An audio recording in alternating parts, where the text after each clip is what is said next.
자, 교회사의 중요점들. 그러니까는 2000년 교회사예요.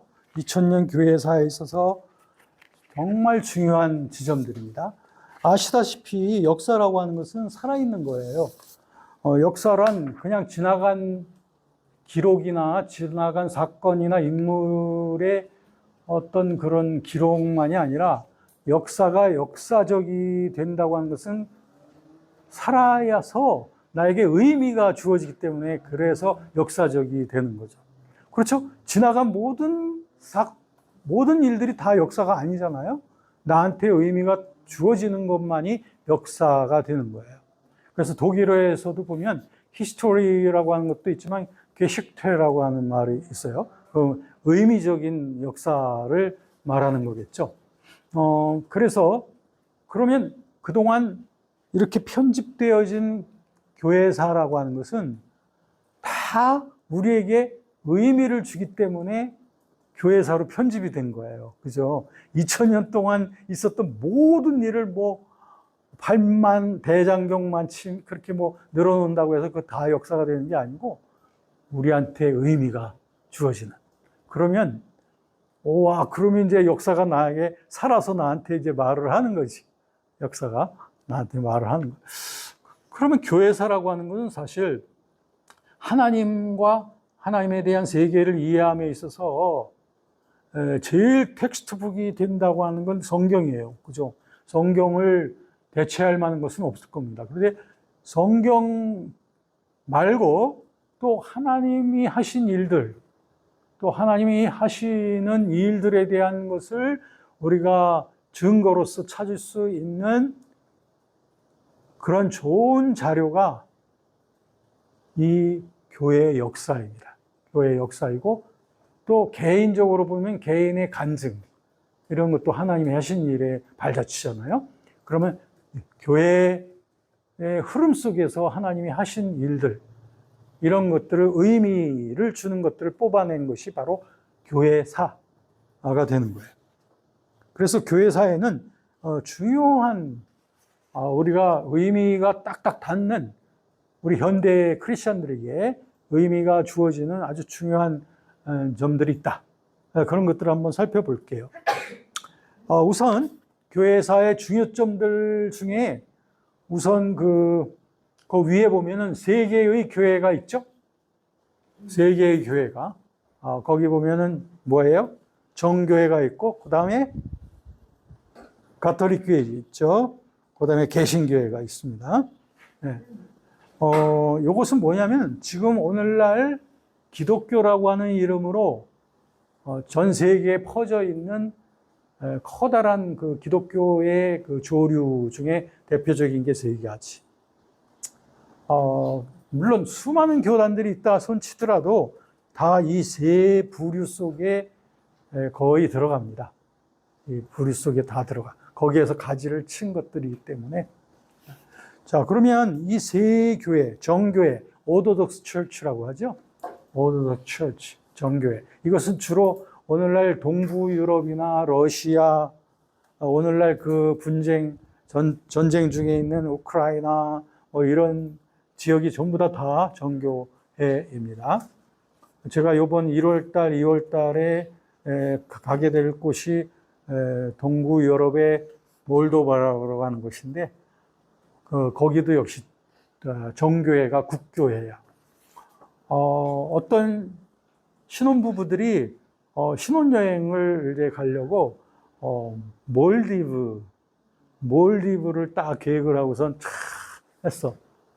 그래가지고 딱 멋지게 가서 이제 몰디브에 가서 그 장렬하는 태양과 바다 속에서 아주 너무 멋지게 살려고 꿈을 꾸고서 딱 갔는데 딱 떨어진 곳은 너무 시시컴컴한 이상한 지역에 떨어졌으니 거기는 몰디브가 아니라 몰도바.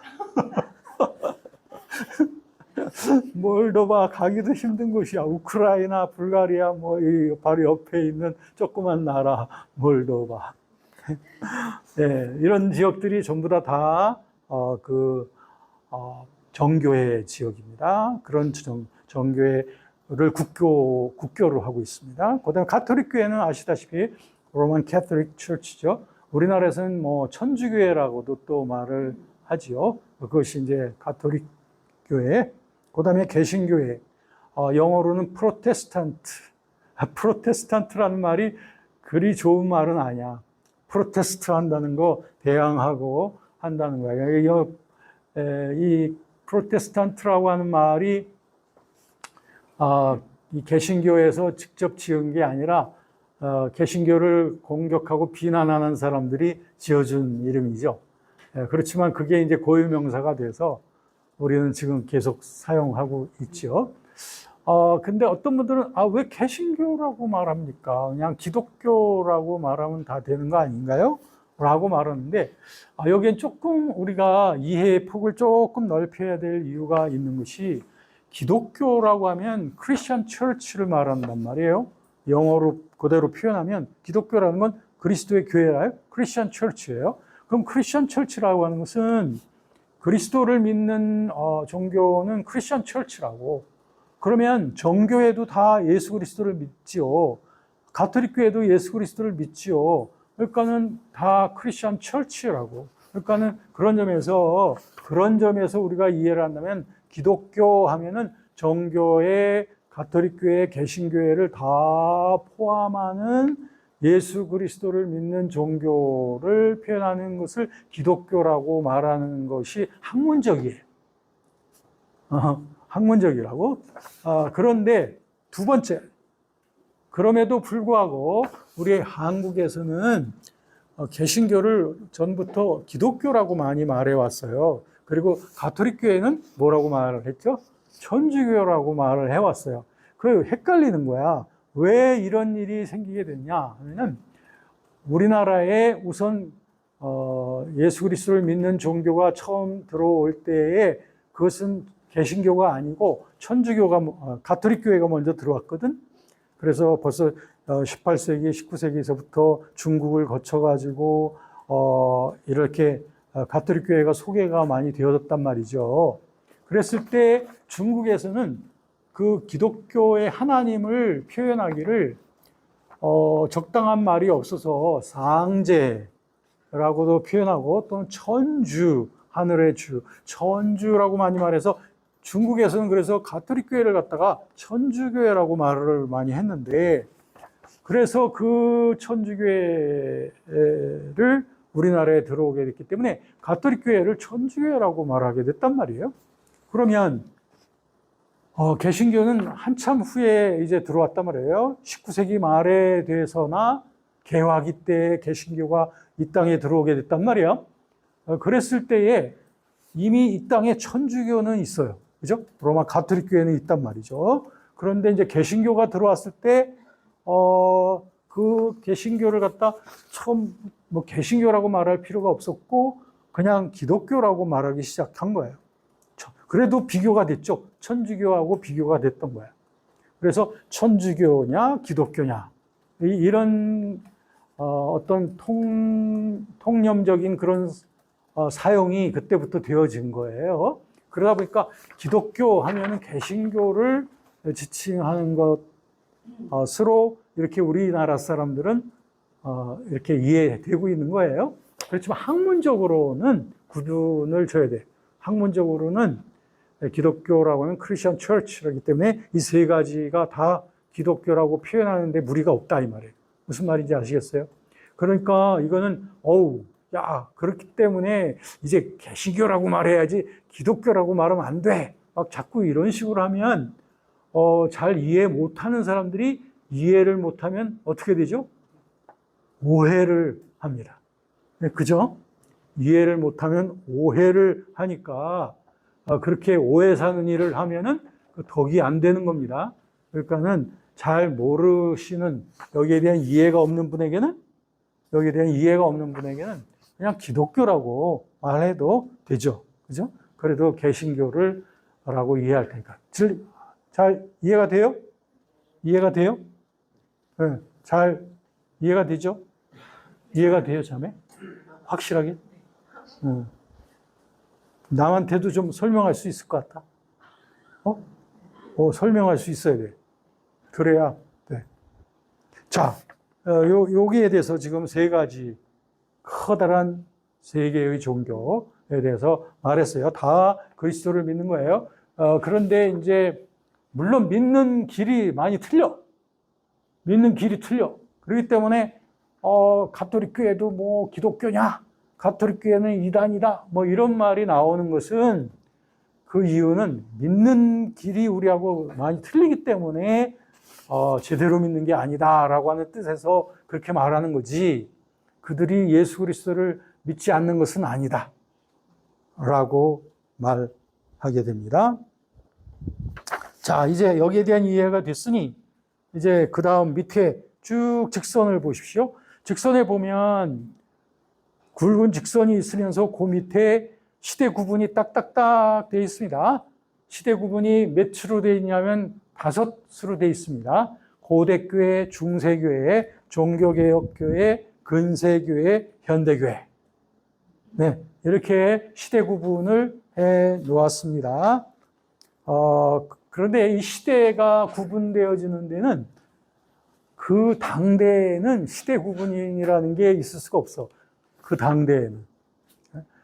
항상 이 시대를 구분하고 설정하는 것은 후대의 역사가들에 의하여 하게 되겠죠. 그러면 이 구분하는 그, 기준이 뭘까? 어떻게 시대를 어디서부터 딱딱딱딱 자르는데 그 자르는 그 기준이 뭘까? 뭐가 좀 다르니까 자를 거 아닙니까? 그죠? 그러면 맞아요. 고대교회하고 중세교회가 분명히 뭔가 다른 게 있으니까 자른 거야. 그리고 중세, 종교개혁계, 근세, 현대. 요게, 그러니까 각 시대마다 뭔가 특성이 있다는 걸, 다른 시대에는 없는 뭔가 특성이 있기 때문에 이렇게 자른 거죠. 그죠? 예. 자, 그런 점을 착안하는 게 중요할 것 같아요. 여러분의 인생에도 이런 분기점들이 있을까? 인생 1막, 2막, 3막 이런 거.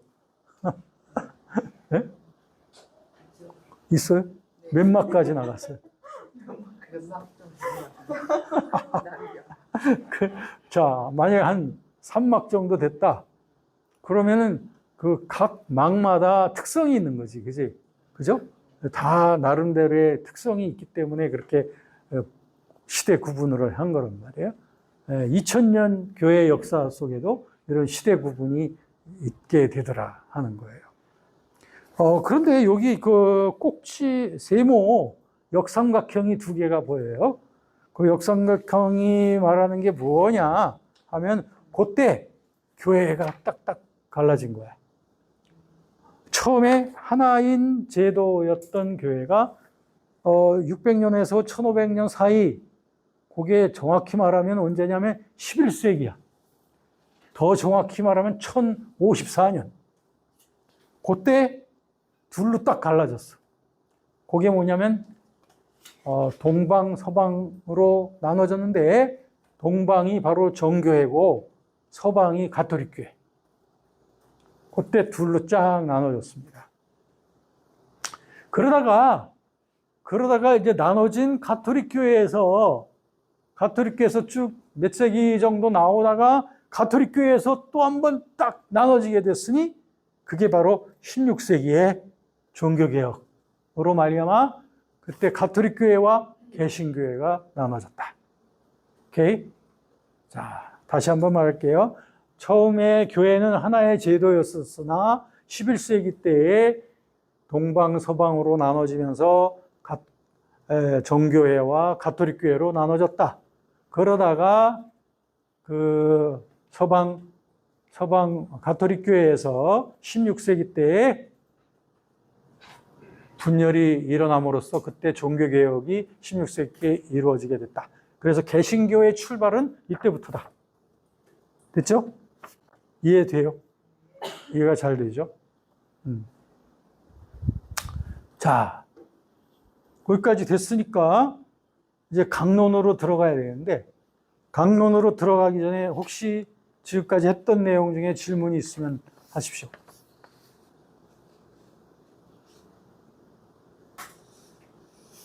됐어요. 자, 그러면 강론으로 들어가는데 이거 낱낱이 하나하나 하진 않을게요. 요거를 왜냐하면 오늘 첫 시간이니까. 네.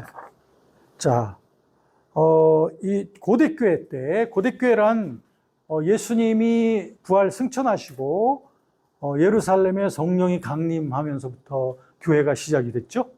네, 그때부터. 그래서 고대교회가 그때부터 시작돼 가지고 한 5세기 말까지 가 이제 그 고대교회로 들어가게 되죠. 4세기 말 그렇죠. 그때에 고대교회 때 특별한 건 뭐냐? 사도행전 1장 8절에 있는 대로 예루살렘에 성령의 권능이 떨어지면 유대와 사마리아 그리고 온 지역에 로마 제국 전 지역에 내 증인이 될 것이다 라고 하는 그 시대가 바로 요 고대 시대였습니다. 그래서 고대교회 때는 로마 제국의 땅끝까지 복음이 확 소개가 되어졌어요. 물론 이 땅끝이라고 하는 것은 오늘날 우리에게도 역시 의미가 있겠죠. 아직도 복음을 받지 못한 그러한 족속들 이런 것이 우리의 땅끝이 될 테니까요. 자, 그 다음에 그러다가 이제 교회가 급속도로 막 확산되어져 갑니다. 핍박, 박해 시대 아시죠?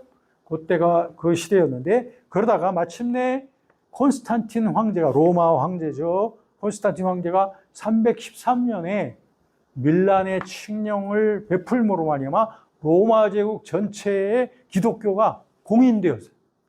이제 기독교가 로마 제국 내에서 이제 어깨를 피고 나아갈 수 있는 종교가 됐단 말이에요. 그 전까지는 박해 속에서 확산되는 그런 교회였어요. 그래서 중요한 이제 교리들이 그때 만들어져 갔습니다. 삼위일체론이나 기독론 이런 것들이 다 이때 만들어집니다. 그러니까 우리가 오늘날 고백하고 있는 기독론의 중요한 고백들 있죠. 예를 들면 예수 그리스도는 인간이냐 하나님이냐 라고 하면서 예수 그리스도는 신인 양성의 속성을 갖고 있다라고 말하죠. 신인 양성의 교리, 기독론 이런 것들이 다 이 당시에 만들어지게 됐습니다. 물론 하루아침에 만들어진 게 아니라 몇백 년 동안의 그 회의들을 통해서 만들어지게 됐죠. 삼위일체론도 마찬가지야. 삼위일체론도 처음에는 하나님이냐 인간이냐 또 하나님만이 성부 하나님만이 하나님이냐 아니면 예수 그리스도 하나님이냐 성령은 뭐지? 라고 하는 이런 것 질문들이 끊임없이 되어지다가 마침내 삼위일체 하나님의 삼위일체론이 만들어지게 되죠. 상당히 유구한 역사 속에서 만들어져 간 거예요. 그리고 많은 논쟁들을 거쳐가면서 만들어져 간 겁니다. 그 다음에 이 고대교회 시대 때는 또한 교부들, 사도들이 먼저 활동하고 그 다음에 사도들의 제자들인 사도교부들이 또 활동하던 시대였어요. 주후 2세기경 이런 사람들은 또한 탁월한 기독교의 변증가들이었어요.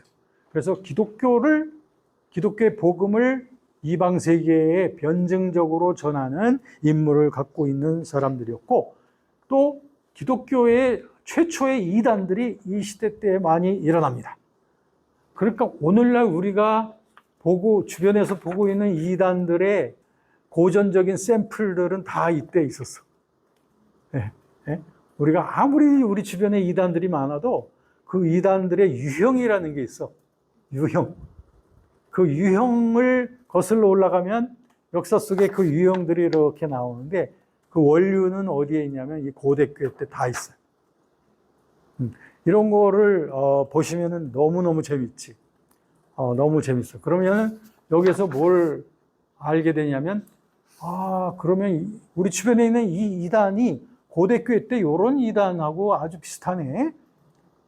그것만 알고 끝나는 게 아니고 그러면 고대교회 때 그 이단들을 그 당시 교회가 어떻게 대처했지?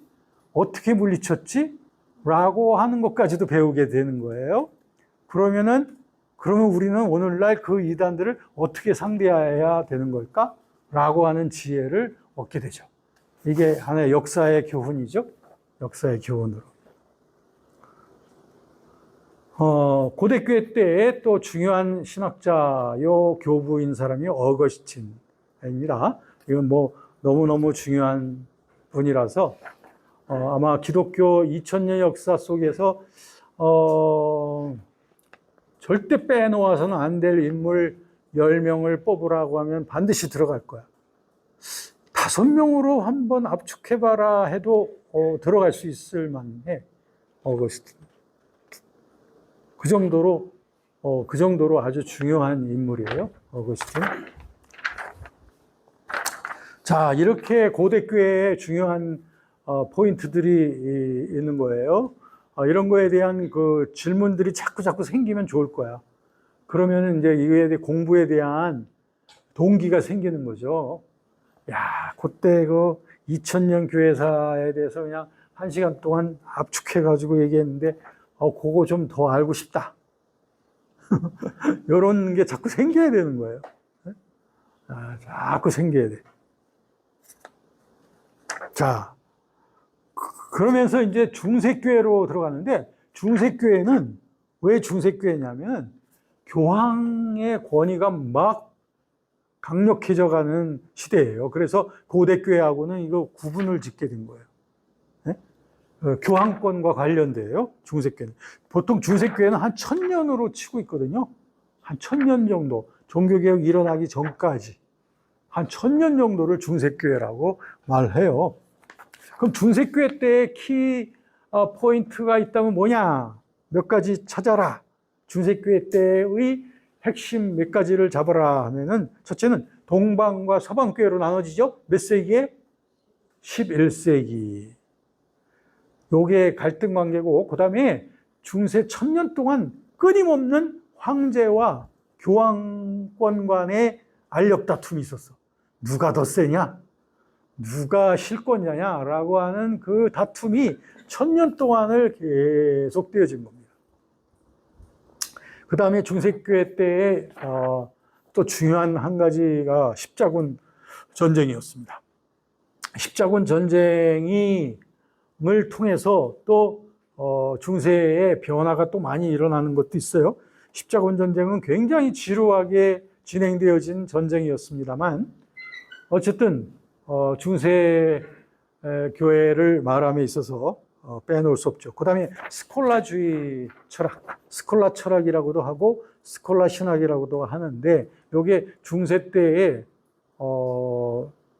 발전되어졌던 하나의 철학, 신학. 그 당시는 중세 때는 철학과 신학이 구분이 없었습니다.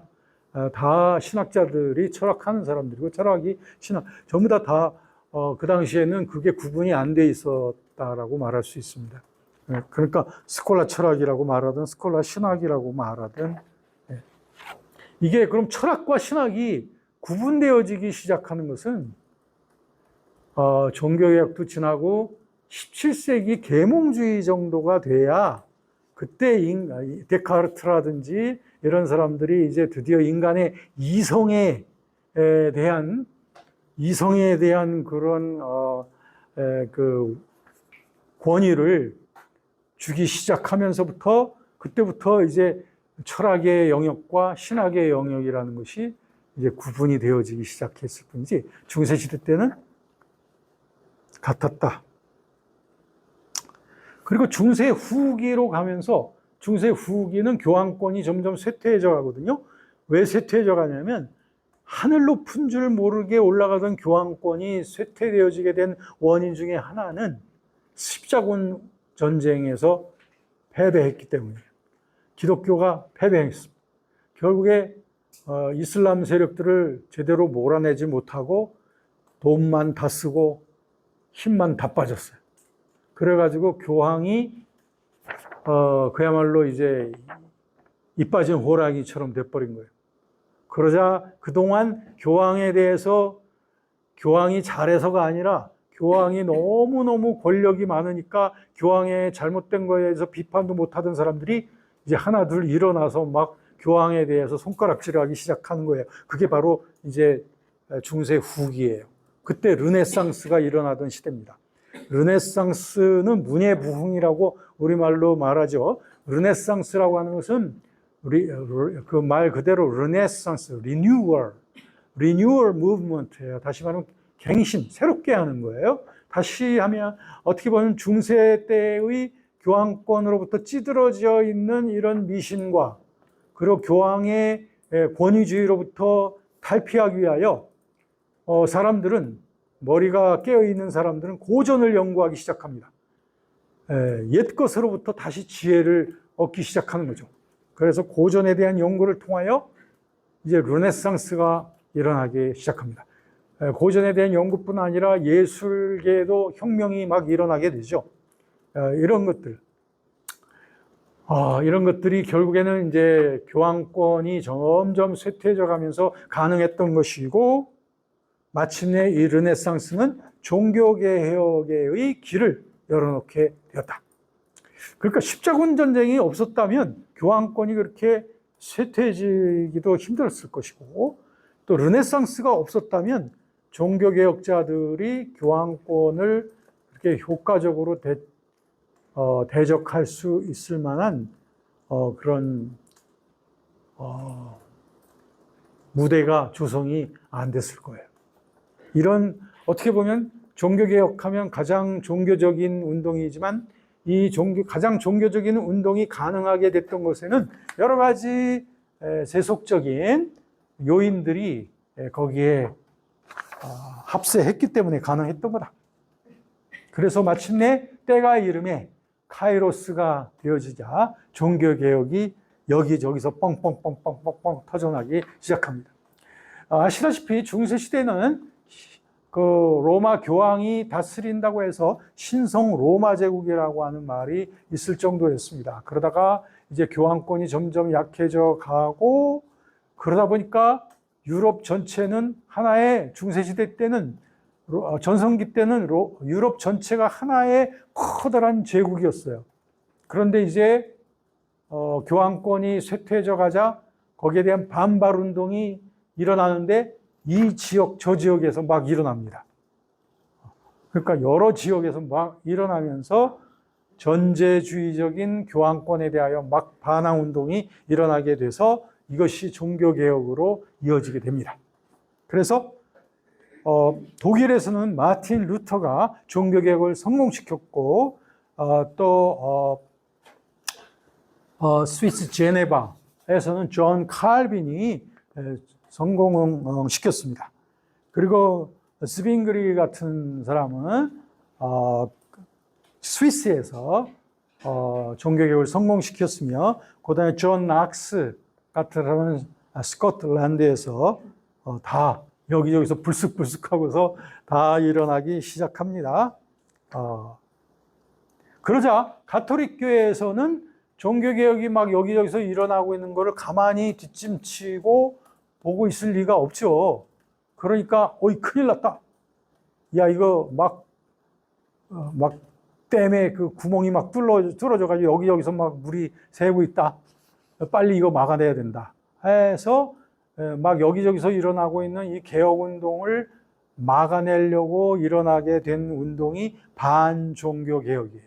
그러니까 반종교개혁이라고 하는 건 가톨릭교에서 일어난 거예요. 개신교를 대항하여 일어난 거예요. 자기들 체제를 다시 공고히 하기 위하여 일어난 것이고, 이 반종교개혁의 유명한 회의가 있었으니 그게 바로 트렌트 회의입니다. 자그마치 18년 동안에 걸쳐서 이 회의를 했습니다. 그러니까 교황이 한 사람이서 다 끝낸 것도 아니야. 그 다음 교황이 또 이어서 하고 해서 트렌트 회의를 열었어요. 그래가지고 거기서 전주교란 무엇이냐, 가톨릭 교회란 어떤 것이다 라고 하는 것을 이 트렌트 회의를 통하여 정리를 했습니다. 그러니까 이 트렌트 회의 이전에 가톨릭 교회하고 이 트렌트 회의를 딱 거치고 난 다음 지금까지의 가톨릭 교회는 좀 다른 성격이라고 볼 수 있어요. 뭐냐면 전에부터 2세기, 3세기 해가지고 중세기를 거쳐왔던 가톨릭 교회, 그 가톨릭 교회죠. 그러나 그 가톨릭 교회는 어떻게 보면 그 전통에서 전통으로 이렇게 이어져 온 그런 교회였는데, 트렌트 회의 때 비로소 가톨릭 교회는 개신교하고는 다른 가톨릭 교회의 성격이 뭐냐 하는 거를 확립하게 된 게 이제 트렌트 회의예요. 그러니까 오늘날 우리가 가톨릭 교회 교리, 천주교 교리가 개신교하고 뭐가 다르냐, 틀리냐, 뭐냐 하고 할 때 말하는 그 가톨릭 교회 교리는 바로 이 트렌트 회의 이후에 그들이 확정한 가톨릭 교회의 교리를 말하는 것이다. 이해가 되십니까? 이해가 되세요? 자, 그러면 16세기가 이렇게 해서 지나갑니다. 16세기가 지나가면서 그 다음은 17세기가 되겠죠. 16세기가 지나가니까 17세기인데 그때부터 근세교회라고 저는 이렇게 규정을 했습니다. 근세교회가 언제 정도까지로 보았냐면은 이 1600, 그러니까 17세기죠. 17세기서부터 19세기 말까지, 그러니까 2000년 되기 전까지를 그 근세교회라고 보았어요. 자, 근세교회 때는 이제 그 종교개혁 때에 뜨거운 개혁 신앙이 일어났습니다. 종교개혁 신앙이 16세기 때 일어났는데 그 뜨거웠던 신앙이 계속 불이 타오르면 좋은데 그게 이제 좀 식어지더라 이거예요. 그래서 17세기가 되자 이 개신교 스콜라주의라고 일컫는 좀 어려운 말인데 이 스콜라라고 하는 게 학자라는 말 아닙니까? 그러니까 개신교 스콜라주의라고 하는 것은 너무 학문적인 개신교가 돼버렸어. 종교개혁은 대단히 뜨거운 열정과 성경적인 확신 이런 걸로 시작을 한 건데 17세기가 되자 그게 또 이렇게 교리가 굳어져 가고 차디차져 가더라 이거예요. 그래서 여기에 대해서 이래서는 안 된다 하면서 여기에 대한 반동운동이 일어났으니 그게 뭐냐면 두 가지예요. 하나는 감정적으로는 경건주의고 또 합리적으로는 합리주의예요. 이 두 개가 다 반동운동으로 일어난 거야. 하나 지적인 거냐 정적인 거냐. 그러니까는 이 정적인 이 경건주의 운동으로부터 여러 가지 그 신앙적인 하나님과의 뜨거움을 찾는, 뜨거운 하나님과의 친밀한 교제를 찾는 그런 복음적인 운동의 조류가 흘러오게 되고, 또 하나 이 합리주의는 이성, 인간의 이성적인 거를 다루는 거 아닙니까? 이때 계몽주의가 일어났거든요. 17세기 때. 그러다 보니까 사람들이 인간의 이성을 아주 굉장히 강조하는 운동이 막 일어나게 되면서 이것이 신학에도 영향을 미치게 돼서 그때부터 합리주의가 결국에는 뭐가 만들어지면 자유주의 신학이 만들어지게 됩니다. 그래서 18세기, 19세기 때 자유주의 신학은 바로 이런 합리주의적인 그 조류 속에서, 흐름 속에서 되어진 거고, 경건주의와 함께 청교도 운동과 그 다음에 존 웨슬리의 감리교, 이런 것들은 다 뭐냐면 경건성을 강조하는 아까 그 경건주의, 이 노선. 그러니까 두 가지 노선이 지금까지도 계속되고 있는 거예요. 쭉 두 가지 노선. 하나는 경건을 강조하는 청교도, 경건주의, 또 웨슬리안 뭐 성결운동, 오순절운동 이런 것 전부 다 경건을 강조하는 거고, 그 다음에 계몽주의서부터 합리주의, 그 다음에 자유주의 신학 뭐 이런 것들은 다 인간의 그 지성적인 것을 강조하는 흐름이란 말이에요. 이 두 가지가 지금까지 대치되면서 계속 지금까지 흘러오고 있다라고 말할 수 있어요. 그래서 이 18세기 때는 감리교도 일어나고 자유주의 신학도 또 일어납니다. 같은 시대 때 두 가지의 서로 다른 운동이 일어나고, 19세기 때는 위대한 선교의 세기라고 합니다. 이때 19세기 후반이죠. 19세기 후반에 엄청난 부흥운동이 일어났어요. 미국에서, 영국에서. 그러면서 부흥운동의 결과 많은 사람들이 선교사로 작정을 했습니다. 그래서 젊은 20대, 30대 초반에 그런 사람들이 선교사로 헌신을 하고 여러 세계 5대양 6대주에 아직도 선교사가 닿지 않은 지역들을 찾아 나서기 시작하는데, 그때 바로 우리나라에도 드디어 언더우드와 아펜젤러와 함께 이런 젊은 선교사들이 우리나라에 발을 디디게 된 것이 바로 19세기 말 위대한 선교의 세기, 아주 위대한 부흥의 세기가 바로 19세기 말에 미국과 영국에서 일어나게 되었어요. 이때 굉장한 부흥운동이 일어나는 거예요. 우리나라는 그 부흥운동의 여파로 인하여 선교의 문이 열린 거예요, 사실. 미국 같은 경우에 보면 18세기 들어가면서 제1차 대각성 운동이 일어나고 19세기로 들어가면서 제2차 대각성 운동이 일어나고 그리고서 19세기 중반에 남북전쟁이 있었는데 남북전쟁이 끝나자마자 또 엄청난 부흥운동이 일어나서 거기에서 선교사들이 막 쏟아져 나오기 시작한 거예요. 그리고서 미국에서는 또 20세기 들어가자마자 막 또 오순절 운동이 일어나게 돼요.